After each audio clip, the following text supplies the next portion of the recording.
본 강의는 2014년 7월 14일에서 16일까지 X29 비전 빌리지에서 KWMA, KWMF 공동주관으로 열렸던 제6차 세계 선교 전략회의 앵코이 대회의 발제입니다. 본 강의의 발제자는 임종표 선교사이고 발제의 주제는 자선교학화가 한국 선교의 미래에 미치는 영향 연구입니다. 본 방송은 CGN TV의 협력으로 G맨 선교 전문 방송에서 전 세계에 나가 있는 선교사님들과 선교에 관심이 있는 성도들을 위한 방송으로 특별 제작되었습니다. 선교에 많은 도전이 있으시기를 바랍니다. 제 마음속에 떠오르는 단어 하나는 감사라는 말이었습니다. 제가 호흡이 있다는 게 감사하는 일이고, 제가 할 수 있는 일이 있다는 게 감사의 일이고, 제가 좋아하는 일을 할 수 있다는 것이 감사입니다. 저는 선교사로 부름을 받고 선교사로 살고 있고, 선교사로 일하는 것을 참 복된 일이라고 생각하는 사람입니다. 저는 선교라는 말을 들으면 자다가도 벌떡 일어나는 사람이고, 선교사에 고민이 있다고 그러면 열일을 제쳐놓고 그 일에 참여하고 싶어하는 그런 열정이 아직도 불타는 사람입니다. 저는 지금도 선교라는 말을 하면 눈물이 납니다. 감사이죠. 근데 저는 선교사로서 해볼 수 있는 실패는 다 해본 사람입니다. 저는 선교사로서 시행착오를 하는 일에는 아주 전문가입니다. 그리고 실수도 수없이 했고 반복하고 있으며 앞으로도 그럴 가능성이 농후하다, 그렇게 말씀을 드릴 수가 있습니다. 그럼에도 불구하고 선교를 놓을 수 없는 것은 이것이 주님이 부르신 부르심이기 때문에 이 일에 올인해서 살아가는 그것이 행복하기 때문에 저는 선교를 놓지 않고 붙들고 있습니다. 지금 우리 선교는 위기입니다. 이거는 서구 선교도 마찬가지고 우리 한국 선교도 마찬가지입니다. 동의를 하시든 하시지 않든, 여러분이 피부로 느끼고 계시든 느끼고 계시지 않든, 아니면 여러분이 실제로 이 일의 당사자이시든 아니시든 지금 우리는 위기에 와 있습니다. 근데 이 위기가 곳곳에서 모니터되고 있습니다. 신학교가 그렇고, 선교 지원이 그렇고, 선교 현장이 그렇고, 선교 운동이 그렇고, 이런 그 생각을 하면서 저는 늘 고민이 뭐냐면, 어떻게 이 위기를 극복할 수 있을까? 정말 그런 길이 있을까? 있다면 그 일을 찾아야 하지 않겠는가? 저는 알지도 못하면서 여기저기 기웃거리면서 배우기도 좋아하고, 가서 되지도 않는 말도 하기도 좋아하고, 그렇게 선교사로서 필드를 지키면서 34년째 들어왔습니다. 지금 우리가 다루고 있는 자신학, 자선교학화, 이건 우리의 말이 아닙니다. 우리가 제기한 이슈가 아닙니다. 나는 걱정이 한 가지 있는 게 뭐냐면, we have been too much depending on John Stott, Paul Hiebert, and Bill Taylor, whoever else. 우리가 너무 이런 분들을 그동안에 너무 많이 거기에는 랄프 윈터도 들어가겠죠. 근데 다 가셨어요. 또 폴 히버트도 갔고 존 스토트도 갔고 누구죠? 랄프 윈터도 갔는데 앞으로 우리 한국 선거 이게 어떻게 할 건가? 그분들을 너무 지나치게 디펜던 했는데 의존했는데 솔직히 저는 이 질문이 많이 생기더라고요. 아마 자구체계 하나로 우리가 혹시 자신학화, 자선교학화를 들먹이고 이슈화하고 있는 것이 아닌가 그런 생각을 하게 됩니다. 우리 한국 선교는 이슈 중심의 선교였습니다. 북방이 열리니까 북방으로 싹 쓸려갔다가 미전도 종족이 나타나니까 미전도 종족에 올인하다시피 했는데 또 어느 한때는 텐트 메이킹이 좋다고 하니까 선교대회나 이럴 때 그런 쪽에 또 인기가 많이 있었습니다. 근데 그러다 보니까 우리 선교가 뿌리를 내리는데 상당히 제약된 부분이 많이 있었지 않았나. 저는 우리가 당면하고 있는 선교적 위기는 당연한 결과가 아니겠는가. 그렇게 해답을 가져봅니다. 위기는 언제든지 있었습니다. 위기가 없었을 때는 없습니다. 근데 문제는 위기는 브레이크스루를 만들어내는 찬스라는 것이죠. 그래서 저는 오늘 짧은 시간 동안에 제가 준비한 내용들을 조금 다뤄보고 그 다음에 질문과 그 다음에 답을 좀 해볼 필요가 있으면 해보고 마지막 부분에 한 less than a minute 1분 미만의 동영상을 하나 제가 소개를 해드리고 제 얘기를 하려고 합니다. 제가 다루는 내용은 자신학화가 뭐냐, 자선교학화가 뭐냐, 그 내용이 어떻게 해야 되느냐, 왜 그게 필요하냐, 이런 등등의 부분은 이미 앞서 계신 자이언트들이 다 다루셨기 때문에 저는 더 이상 그런 부분을 터치하는 것은 신뢰가 될 것 같습니다. 그래서 제가 다루고 싶어 하는 것은 이 위기를 대처해 나갈 수 있는 혹시 만에 하나라도 그것이 자신학, 자선교학하러 한다면 대관절 그것이 우리 현장과 어떤 관계가 있으며 앞으로 만약에 그것이 성공했을 경우에 우리는 어떤 선교적 그림을 가질 수 있을 것인가 그런 내용을 좀 가지고 얘기를 해보려고 합니다. 저는 그 50년 주기마다 위기가 왔다라고 그렇게 아주 제 나름대로 동의를 하시든 안 하시든 그렇게 좀 만들어 보았습니다. 1910년 에딘버러 대회는 세계 선교의 획을 긋는 대회였다고 저는 생각을 합니다.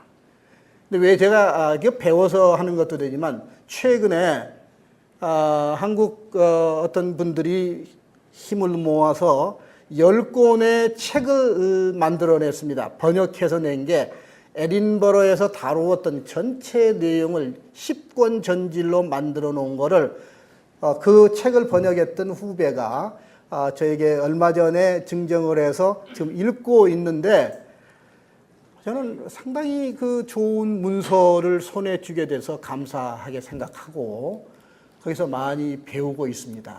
저는 이 대회를 보면서 이게 혹시 에딘버러의 그 업그레이드판이 되었으면 좋겠다 그런 생각을 나름대로 앉아서 하고 있는데 많이 배우고 있습니다. 그런데 그 에딘버러 선교 대회 이후에 50년간을 선교의 어떤 그 꽃이 만개한 그런 그 선교적 시기였다고 혹시 우리가 명명한다면, 그 와중 속에 에큐메니칼과 이벤젤리칼의 충돌이 상당히 첨예함으로 말미암아 결국은 1960년대에 들어오면서 제가 살고 있고 34년 동안 일을 하고 있는 동부아프리카의 관문인 케냐의 프레스비테리안 처치 오브 이스트 아프리카의 당시 제너럴 세크리터리였던 존 가투가 미션 모라토리움을 선언한 것이 나는 우리 현대 선교의 중대한 허리케인, 선교적 챌린지 아니면 선교적 위기를 불러온, 서구 선교의 위기를 불러온 하나의 정점을 찍었던 기간이 아니었는가. 그것이 위기였다고 저는 생각을 하는 겁니다. 왜 그러냐면 그때 그 주장이 미션 모라토리엄, 선교 유예 선언이 결국은 서구 선교사들로 하여금 보따리를 싸고 필드를 떠나가야 되는 건데, 그들이 어떻게 선교를 하고 어떻게 신학을 하고 하는 것을 가르쳐 주지 않고, 제대로 이식시켜 주지 않고, 제대로 전수시켜 주지 않고 보따리 싸서 떠난 그것이 선교에 있어서 연속성, 연계성, 일관성, continuity, consistency, connectivity를 잃어버리는 선교적 결과를 가져온 것이 아닌가. 그걸 제1위기로 저는 짚어보는 겁니다. 근데 그 위기를 하나님은 그대로 위기로 방치해 놓으시지 않고 그때 10년, 20년 기간을 저는 서구 선교의 암흑기로 보면서 하나님은 제4의 파도, 제4의 파도인 비서구인 선교 운동을 일으키는 그것이 1960년대를 지나서 70년대에 오면서 그것이 이제 한국의 한 축을 담당하는 선교적 일이 일어나게 되는 것이다. 저는 그렇게 보고 있거든요. 그런데 1970년, 60년대를 지나면서 50년 동안 선교를 우리 비서구 선교권들이 했습니다. 근데 그거를 서구 선교 지도자들은 New Sending Country, 그 다음에 자기들은 Old Sending Country. 근데 기분 되게 나쁘더라고, 그 얘기 들으니까. 저도 그때 그 자리에 있었어요. 그 얘기하기 시작할 때, 그 터미널리지가 나올 때 그 자리에 있었는데, 자꾸 이분법적으로 생각하는 거예요. 이렇게 나누어가지고, us and them, 그들과 우리와 같은 그런 생각들을 가지는 그 컨셉 자체를 별로 저는 그렇게 좋아하는 사람은 아니었는데, 그래도 우리는 배워야 할 것이 있으니까 할 수 없이 배울 수밖에 없었던 것이죠. 그런데 그 50년이 지나면서 우리 특별히 한국 선교를 얘기해 보면 파죽지세로 우리는 몰아쳐 왔어요. 진짜 열심히 했어요. 진짜 우리가 많이 말하는 것처럼 가장 우리 문화를 적나라하게 표현해 줄 수 있는 게 한국 선교사의 모습이 나오는데, 그게 뭐냐면 빨리였습니다. 그래서 쓰는 말로 요즘에 압축성장이라는 말을 많이 쓰는데, 진짜 30년, 40년의 선교사가 2만 5천 명의 필드를 지키고 있다고 하는 것은, 이거는 도저히 상상이 가지 않고 이해가 되지 않는 그런 이슈라고 하는 겁니다. 그런데 여기저기에서 펑크가 나는 소리가 지금 한두 군데서 나오고 있는 게 아닙니다. 아주 그냥 날이면 날마다 중대한 사건들이 선교지 안에서 터져 나오고 있다는 것이죠. 저는 이것을 위기라고 생각을 합니다. 근데 왜 위기가 왔는가? 저는 우리는 선교학적 준비가 없이 선교를 시작한 사람들입니다. 총을 쏘는데 관역을 만들어 놓지 않고 무작정 쏘아대다가 많이 맞은 곳에 가서 동그라미를 쳤습니다.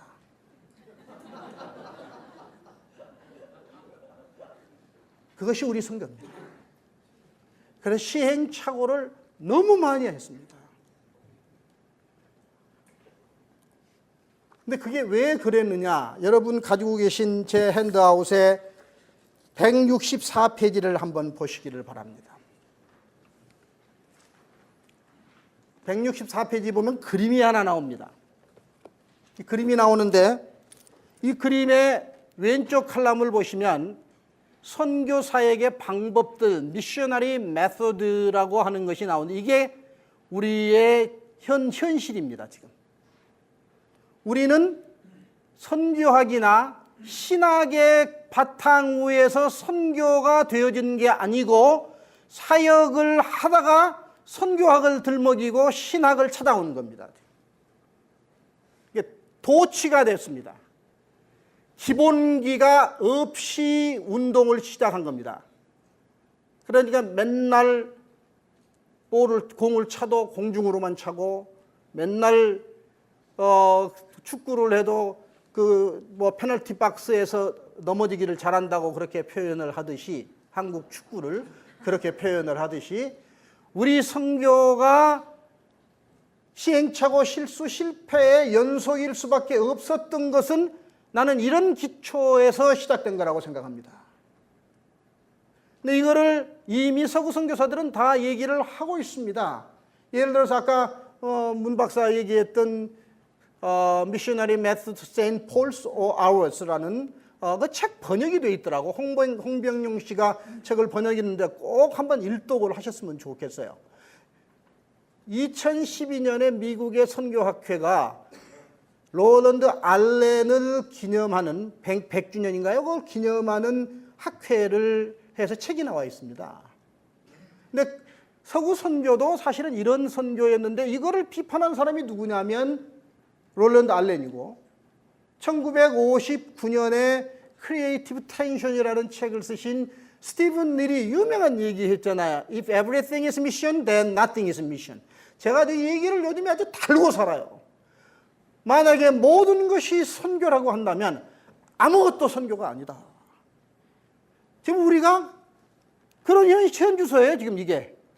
그래서 저는 이거를 바꾸어서 선교, 자선교학화.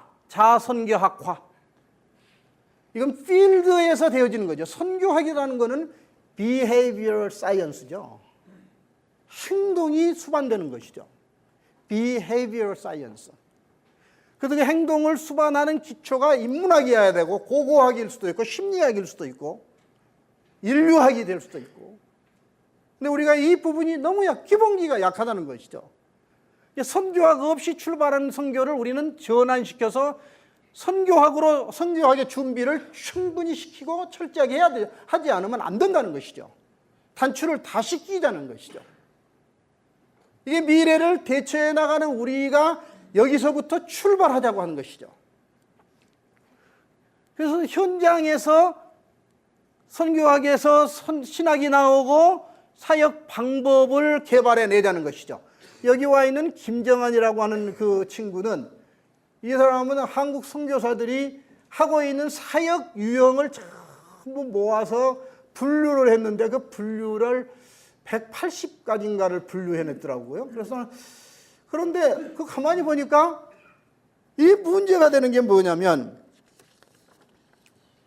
여러분 가지고 계시는 핸드아웃에 몇 페이지를 보시냐면 145페이지를 보시면은 선교학적 준비의 부재 그래가지고 제가 무슨 말을 사용하고 있냐면 미션이냐 미션스냐 제가 요즘에 얘기 미쳐 있어요. 이 말에 165페이지입니까? 예, 미션이냐 미션스냐. 근데 이거를 좀 분명하게 선을 그어서 좀 디스팅션을 해주고 있는 분들이 그렇게 많지 않은 것 같아요. 그래 그거를 제가 한번 읽어보겠어요. 필자가 앞에서 지적한 것처럼 한국 선교의 가장 큰 문제는 선교학적 준비 없는 현장 진출입니다. 그래서 지금 우리가 당면하고 있는 선교적 위기는 당연한 결과이며 이미 시작하기 전부터 예견된 것이었습니다. 한국 선교사들은 선교 사역의 방법들이 우선이었지 그 선교 사역을 왜 해야 하는지 어떻게 해야 하는지의 기초를 놓아주는 선교학과 신학화 작업에 결핍된 상황에서 지난 수십 년간 선교를 수행해 오고 있습니다. 그럴 수밖에 없는 현실적인 문제는 선교사 자신의 신학을 가지고 현지의 상황에 적합한 신학화와 선교학화 작업의 준비 없이 필드를 밟게 된 것이 바로 한국 선교의 현실이기 때문입니다. 그래서 선교의 방법들이 선교의 원리를 삼키고 원칙이 있어야 할 그 자리를 선교의 방법들이 대치된 선교적 혼란의 결과가 바로 현 선교지의 현실입니다. 그래서 지금 선교 현장은 선교 사역, 미션수입니다. 사역은 눈에 띄게 보이는데 정작 선교, 미션, 단수를 썼습니다. 선교는 보이지 않는 심각한 선교 현실의 악순환이 한국 선교계 안에 되풀이되고 있으며 이러한 현상이 바로 선교적 위기로 우리 한국 선교를 도전해 오고 있는 것이 아닌가 심각하게 질문해 보아야 할 필요가 있습니다. 신성주 씨가 그가 쓴 책에서 안타까운 사실은 아직 한국의 선교계에는 우리가 하고 있는 선교에 대한 분석과 비판, 교정과 실험을 통한 발전, 한국절 모델 개발 등에는 너무나 미약한 상태에 있다. 반면에 아무런 비판적 수용의 작업을 거치지 않고 직수입된 선교 이론들이 한국 선교를 좌지우지하게 만드는 무기력하고 무능한 실정에 놓여 있다. 2009년에 5년 전에 이 얘기를 그가 쓴 논문에서 얘기를 하고 있습니다. 상당히 심각한 아주 크리티컬한 비판을 지금 하고 있는 건데 우리는 조금 귀를 기울여야 될 필요가 있지 않겠는가. 신성주 씨는 한마디로 지금 한국 선교계에 필요한 것이 무엇인가를 지적하면서 조금은 논리적 비약이기는 하지만 자금 위기에 처한 한국 선교의 돌파를 위한 대안으로 우리의 선교학, 우리의 신학화 작업을 하지 않으면 안 된다는 것을 마치 혁명적인 선교 패러다임의 변화가 절실한 시점에 와 있다고 힘주어 강조하는데 우리는 주목할 필요가 있을 것이다.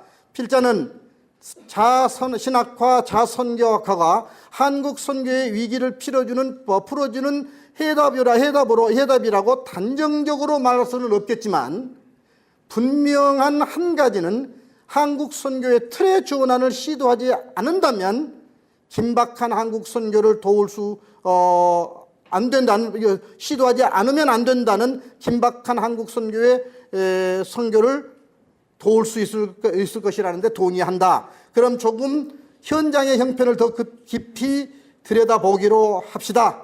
심각한 것은 선교 사역, 미션스가 본래의 선교, 미션을 대체한 결과로 선교사들은 현지 문화와 언어 습득의 소홀함을 처리하게 되었고 가시적인 선교 사역들을 미션스를 관리하고 유지하고 그리고 보수하는 데 감당하기 힘든 인력, 시간, 재정 그리고 에너지들을 쏟아붓는 원치 않는 선교의 벽에 부딪혀 있습니다. 그 결과가 우리의 선교의 로드맵을 잃고 표류하게 만드는 것이 아닌가 하는 질문을 저는 해보는 겁니다. 그럼 왜 이런 일이 일어나게 되었는가? 물론 한마디로 그 대답을 찾을 수는 없겠지만 저의 견해는 선교학적 준비와 신학화 작업을 훈련받지 않고 복사신학과 복사된 선교학의 보따리를 가지고 현장으로 들어간 선교사들이 치르고 있는 비싼 수업료가 아닌가 싶습니다. 그럼 여기에서 저는 아주 기본적인 질문 하나를 더하지 않을 수가 없습니다. 한국 교회는 자신학화, 자선교학화를 할 수 있는 그 기준 틀이 있는가? 왜 이 질문이 중요한가? 우리가 어떤 행동을 하기 위해서는 그 행동을 하기 위해서 무엇이 기준, 크라이테리아, 복수죠. 크라이테리언이 아니고 복수, 기준들이 기준이 되어야 하는가, 되어서 그렇게 행동하는가를 설명할 수 있어야 하기 때문입니다. 다시 말하면 근거할 원칙들이 있으면 그것들을 출발점으로 변화, 개선, 개역 등의 신학과 선교학과 작업을 해본 경험이 제가 좀 과정을 거치기가 한결용이하기 때문입니다. 그래서 또 한 가지 필자의 질문은 한국 선교사들이 한국적 신학과 선교학과 작업을 해본 경험이 있는가? 이거를 신학교에서 배워본 경험이 있는가? 지금 여기 와서 그 기라성 같은 스피커들이 나눈 얘기들을 들어보면 자신학, 자선교학과 그거 아무것도 아니다라는 것 같은데 저는 그렇게 이해가 안 되는 겁니다. 정말 그게 아무것도 그렇게 간단한 일이겠습니까? 그렇게 정의대로 자신학화, 외부의 도움 없이 자력으로 신학을 연구하고 개발하고 발전시키는 능력, 그걸 자신학화, 자선교학화로 그냥 그렇게 쉽게 정의를 할 수 있는가? 신학을 1년도 아니고 30 몇 년을 신학교 졸업 이후부터 해본 사람이 자신학화, 자선교학화 얘기를 들을 때 선뜻 그 전체적인 맥락을 이해하는데 시간이 걸려요. 저는 머리가 좀 똑똑하지 못해서 그러는지 모르겠는데 여러분들은 그렇지 않을지 모르는데 그렇다는 거예요. 그런데 조명순 씨가 발표한 그 설문의 19페이지, 여러분 가지신 아마 핸드아웃에 19페이지인가 보니까 필드 선교사들이 자신학, 자선교학화를 이해하고 있는 그 농도를 한번 조사를 했는데 90%가 93.3%가 그렇게 깊숙이 이해하고 있지 않아요. 9.7%가 잘 알고 있다. 10명 중에 1명 정도는 잘 알고 있다. 그런 정도의 수준이라고 한다면 이거는 상당히 심각한 것이 아닌가. 왜 그런가? 정말 자신학화를 해본 경험이 있는가? 신학교 교수들이 이거를 강의실에서 가르쳤는가? 선교사 훈련에서 이런 것들을 다루었는가? 제 질문은 이런 질문이라는 거예요. 그런데 어느 날 갑자기 자신학화, 자선교학화를 떨어쳐놓고 자, 우리 이거 해보자. 근데 또 한 번 우리는 어떤 우를 범할 가능성이 있냐면 맨 밑에, 왼쪽에 맨 밑에처럼 거기 매달리다가 시초 없이 또 이걸 붙잡고 있을 때 오는 앞으로의 문제를 누가 책임을 지고 감당해 나가야 할 것인가? 저는 그런 생각을 아니할 수가 없었다는 것이죠. 아까 말씀을 드린 것처럼 지금 우리 한정국 목사님이 최근에 국민일보와 인터뷰한 것을 제가 읽으면서 왜 이번에 자신학화, 자선교학화의 이슈를 가지고 나왔는가? 위기에 처한 한국 교회와 한국 선교를 브레이크트루 하는데 혹시 이것이 가능하지 않겠는가? 저는 그 부분에 동의를 한다는 것이죠. 지금 우리에게 필요한 게 원점으로 돌아가야 되는 것이죠. 저는 그렇게 봐요. 아무리 멀리 가버렸어도 좀 손해를 너무 많이 본다고 하더라도 다시 끌어당겨서 원상으로 회복해서 갈 수 있다면 오히려 지금 가고 있는 것보다 훨씬 더 효과적으로 선교를 해 나갈 수 있을 것이다. 저는 그렇게 생각을 하는 겁니다. 그래서 여러분 두 번째 그림을 한번 보시면은 166페이지에 제 입장은 이런 입장입니다. 한국형 신학, 한국형 선교학 이게 가운데가 있어요. 그런데 서구, 그 다음에 현지. 사실은 우리가 한국에서 신학을 자신학화, 자선교학화 작업 절차를 해보는 경험이 참 중요하다고 저는 생각합니다. 우리 것도 해보지 않고 가서 남의 것을 도와주려고 하는 것은 제 입장으로 봐서는 제 실용주의적인 공부하는 방법으로는 이거는 조금 문제가 있는 것 같아요. 그래서 지금 우리가 숙제가 뭐냐면 바로 이거예요. 미래를 준비하기 위해서 한국형 선교, 신학, 선교학화에 대한 작업을 늦었더라도, 늦은 것이 아니고 지금이라도 우리가 좀 체계적으로 각계각층에 해야 할 필요가 있지 않겠는가? 제 입장은 그겁니다. 근데 제가 왜 여기다가 화살표를 이렇게 만들어 놨냐면 우리가 신학을 하고 선교학을 하는 것은 서구들이 만들어 놓은 크라이테리아를 공부하지 않을 수가 없고 사용하지 않을 수가 없다는 거예요.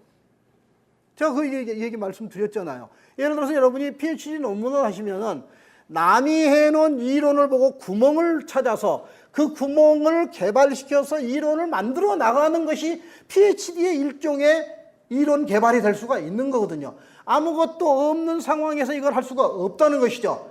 그래서 저는 5가지 얘기를 좀 들먹일 건데, 그래서 서구 선교를 서구에서 만들어 놓은 거를 절단해서는 안 된다는 것이죠. 여기 것을 크라이테리아 만들어서 우리 거를 화해해서 이거를 현지에 맞게끔 우리가 도와줄 수 있는 작업화가 우리에게 필요한 것이 아니겠는가. 저는 그런 입장이라는 것이죠. 여러분 1978년에 서울대학에 계시던 김종명 박사라는 분이 세계 최초로 비형간염 백신을 만들었습니다. 그래가지고 그때 보사부였을 거예요. 보사부에다가 아마 특허 출연을 했는데, 특허 출연을 해놓고 1년이 지나고 2년이 지나도 소식이 없으니까 이 어르신이 찾아가시는 거예요. 그 담당자를 만나서 내가 2년 전에 이거를 그 특허 출연을 했는데 어떻게 되어 있는가 좀 알기 위해서 왔습니다. 그러니까 그분이 하시는 얘기가, 김 박사님, 이것이 대단한 일인 것은 아는데 이것을 인정해주니까 프루브해 줄 수 있는 크라이테리아, 근거를 찾지 못해서 지금까지 붙들고 있습니다. 이게 우리의 현실인데, 나는 우리 한국 선교는 다행스럽게 크라이테리아가 있다는 거예요. 우리 선교 신학과 우리의 신학을 개발하고 발전시켜 나갈 수 있는, 쉽게 말하면 self-theologizing, self-missionizing 할 수 있는 크라이테리아가 있다는 겁니다. 저는 그 있다는 것을 한국 선교의 미래적 대안의 모습으로 우리가 참고할 필요가 있을 것이다. 근데 그거는 어디서 배우냐면, 미국 장로교회가 한국에 와서 선교를 한 그 선교의 크라이테리아를 찾아보면 충분히 가능하다는 얘기입니다. 여기서 우리가 제가 여러분에게 말씀을 드릴 수 있는 것 중에 하나는, 미국 선교가 성공했느냐 실패했느냐 그거 가지고 우리가 논란의 대상을 갖지 말자는 겁니다. 미국 선교사가 다 잘했느냐 잘못했느냐 그거 가지고 이슈를 삼지 말자는 겁니다. 여기 내가 사랑하는 제 후배는 제가 이 얘기만 하면 목사님 미국 선교가 왜 성공했습니까? 저한테 그렇게 하는 후배가 지금 여기 와서 열심히 앉아서 얘기하는데, 또 끝나고 난 후에 또 저하고 얘기할지를 모르겠습니다. 그래서 제가 뭐라고 그러냐면, 제 얘기를 반론을 제기할 수 있는 머티리얼, 문서를 찾아와라. 그것이 선교가 네가 말하는 실패다 하면 실패한 거. 근데 저는 충분히 이분들이 했던 것을 얼마든지 우리가 크라이테리아로 삼을 수 있다는 입장입니다. 그런데 잘하는 얘기입니다. 우리가 너무나 잘하는 얘기. 첫째가 뭐냐면, 어디로 가냐면 167페이지. 첫째는 여기서 출발해 보자는 거예요. 여기 지금 우리가 좀 작업화를 해 보자는 거예요. 그게 뭐냐면 네비우스 선교 정책이에요. 오늘 이번에 아마 발제하시는 분들마다 다 이 얘기 하셨어요. 안 하시는 분이 없어요. 그래서 마치 네비우스 3자 원칙의 위에다가 4자, 5자를 넣으면 선교를 완성한 것 같은 그런 인상을 주는데, 저는 동의하지 않습니다. 또 나올 겁니다, 이슈들이. 그거는, 그래서 저는 여기서 우리형을 반전해 만들어 가보자는 얘기입니다. 당시 여러분 네비우스 정책 보면, 당시 북장로교 선교부는 1890년 중국에서 선교하고 있던 네비우스 박사를 한국으로 초청하여 소속 선교사 10여 명을 중심으로 2주 동안 수양회, 오늘날로 말하면 전략회의라고 할 수 있겠죠, 가졌습니다. 이 기간 동안 선교사 전원은 네비우스 선교 방법론에 대한 강의를 듣고 선교사 모두가 네비우스 정책의 현장 실현에 동의하여, 이 중요한 말이에요. 현장에서 사용할 가능성이 있는가, 할 가치가 있는가를 참석하는 모두 선교사들이 동의했다는 겁니다. 누가 만들어서 주입식으로 갖다 놓은 게 아니고 2주 동안 함께 숙박하면서 먹고 자고 하면서 과연 이게 우리 컨텍스트에 맞는 건가 라는 신학화하는 작업이었고 선교학화하는 작업을 했다는 겁니다. 현장에서 선교사들 주축으로. 그래서 오너십이 창출이 된 거죠. 남이 만들어준 수입 신학이 아니고 자기들이 만들어낸 오너가 된 거죠. 이 기간 동안 이 정책을 북장로교 선교회의 선교 정책으로 통과시켰습니다. 과관련은 이 선교사 수양회에서 회의에 결정한 정책에 대해서, 즉, 이 중요한 얘기예요. 그 다음에 그 얘기는 한번 같이 읽어봤어요. 즉부터 시작. 다시 한 목소리로 시작. 예, 거기까지만 얘기하십시다. 제가 지금 인용한 거거든요. 이 짧은 인용 속에 아주 중대한 선교적 이슈가 들어있는 것 같아요. 여기 두 가지가 나오는데요. 과연 새로 오는 사람들에게 어떻게 선교를 할 것인가 하는 크라이테리아를 제공해 주고 있는 거예요. 그것이 3자 원칙이었어요. 그리고 더 중요한 거는 그 기간에 동시에 이 새로운 신참들에게 요구한 게 뭐냐면 언어 습득이었어요. 근데 이거를 왜 우리 한국 선교는 이걸 놓쳐버렸는지 제 질문은 여기에 있는 거라는 겁니다. 이런 면에서 당시 교단의 현장 선교회가 얼마나 일사불란하게 작동했으며 그러한 현장 구조가 선교적인 효과를 얼마나 증대시켰는가를 보여주는 좋은 예라고 봅니다. 이때가 1890년 언더우드가 한국 땅을 밟고 선교를 시작한 지 5년 후의 일입니다. 과관련은 그들 모두는 즉시 네비우스 원리가 바르다는 전적 확신을 가지게 된 것으로 추정됩니다. 그들은 이것을 크게 확신했으므로 실천적인 측면에서 이 방식을 전폭적으로 수용했습니다. 그 후 나중에 도착한 선교 요원들에게 이를 체계적으로 가르치기 위해 그들은 하나의 규칙을 통과시켰습니다. 이거 다 아는 얘기를 왜 제가 불필요한 지도 모르는 얘기를 뒤죽여두고 나오는가? 이 기본기를 가지고 있음에도 불구하고 우리는 우리의 신학과 선교학과 하는데 게을렀고 현장에 적용하는데 문제가 있었다는 겁니다. 그리고 그 다음이 선교적 교회. 한국교회는 선교를 받자마자 선교사를 보내는 선교적 교회입니다. 저는 여기서 미셔널 처치를 가지고 그 데피니션 가지고 논할 마음은 없고요. 그 다음에 세 번째는 현장 중심의 선교 구조의 실행이었습니다. 이게 무지하게 중요해요. 이걸 좀 읽으셔야 돼요, 여러분요. 현장 구조에, 그러니까 미국에서 만들어온 선교적 구조를 현장에다가 덤핑한 게 아니고 컨텍스트에 맞는 그들의 환경과 상황에서 선교적 구조를 만들어 나갔던 게 우리가 배워야 할 선교의 크라이테리아는 겁니다. 근데 우리 한국 선교는 이 부분을 실패했습니다. 지금 현장은 완전히 혼란, 케오스입니다. 여러분, 그렇지 않아도 싸우기를 좋아하는 우리가 케오틱한 현장 구조 안에서 싸움을 만들어낸 장본인이 그걸 만들어낸 후방의 선교 지도자들일 수 있고, 물론 선교사가 1차 책임이 있겠죠. 근데 우리 한국 선교사들은 싸우면, 미국 사람들은 싸우면 보따리 싸서 철수를 하는데 우리는 싸워서 나누어지면 그 옆집에다가 가서 가게를 차리는 겁니다. 저도 그런 중에 한 사람입니다.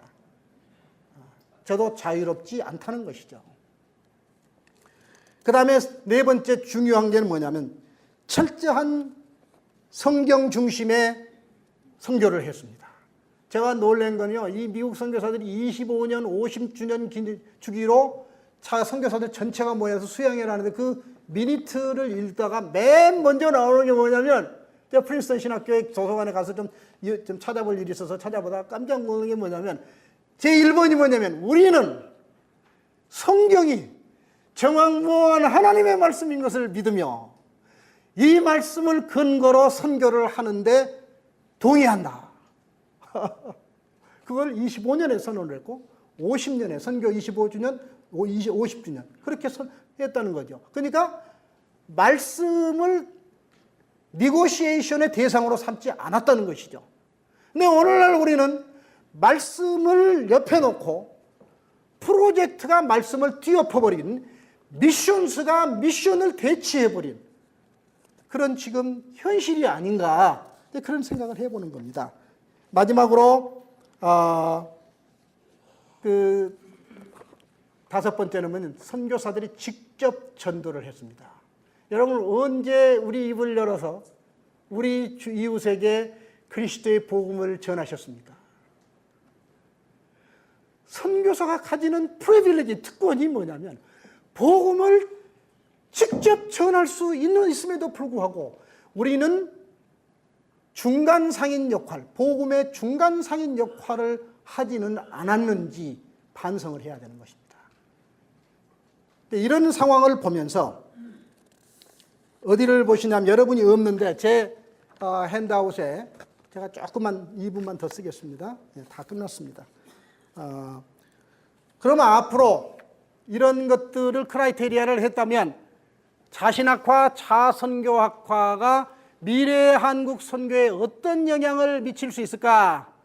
저는 한국 교회와 필드 선교사들은 자신학과, 자선교학과 작업의 과정에 참여해 본 경험이 거의 전부한 형편이기 때문에 이런 작업화가 쉽지는 않을 것입니다. 더더욱 그동안 서구 신학과 선교학에 젖은 신학교 교수들도 이런 작업화 과정에 쉽게 돌입할 형편 또한 아닐 것입니다. 교회와 선교의 지도자들, 그리고 선교운동가들을 포함한 선교 이해 당사자들의 통일된 생각과 적극적인 참여가 선행되지 않는다면 그동안 이슈 중심의 선교운동의 모습과 그리 다를 바는 없을 것이라고 전망합니다. 그럼 자신학 자선교학과가 우리 한국 선교의 미래에 어떤 영향을 줄 수 있을까? 이 질문에 쉽게 답할 수 있는 사람은 없을 것입니다. 순전히 전망으로서의 미래의 한국 모습을 그려봅니다. 그 다음이요. 첫째, 한국 선교가 한 걸음 업그레이드 될 것이다. 설명 많이 않겠습니다. 제가 그 JTBC, 한국에 나오면 JTBC의 뉴스, 손석희의 뉴스를 좋아합니다. 뭘 좋아하냐면 그 사람이 꼭 그런 얘기를 합니다. 자, 이제 한 걸음 더 들어가 보겠습니다. I like that. 그 사람 뭘 아는 사람이야. 사람들이 필요한 게 뭔가를 아는 사람이야. 그래서 한 걸음 더 들어가는 게 뭐냐면 업그레이드 시켜야 되는 거야. 나는 이번에 이 자신학과, 자선교학과가 한국 선교의 업그레이드를 할 수 있는 모멘텀 아니면 로드맵 제공이 될 수 있을 것이다. 그 미래 향수를 전망해 보는 겁니다. 두 번째, 그 다음, 한국 선교는 하나님의 자원을 최대한 효과적으로 활용할 수 있는 전략적 마인드가 개발될 것이다. 지금까지 전략회의니 이 영양가 없는 모임들이 너무 많아. 모임의 홍수. 근데 돈 내고 가고 시간 내고 가서 그러는데 별로 도움이 안 되는 그런 것들.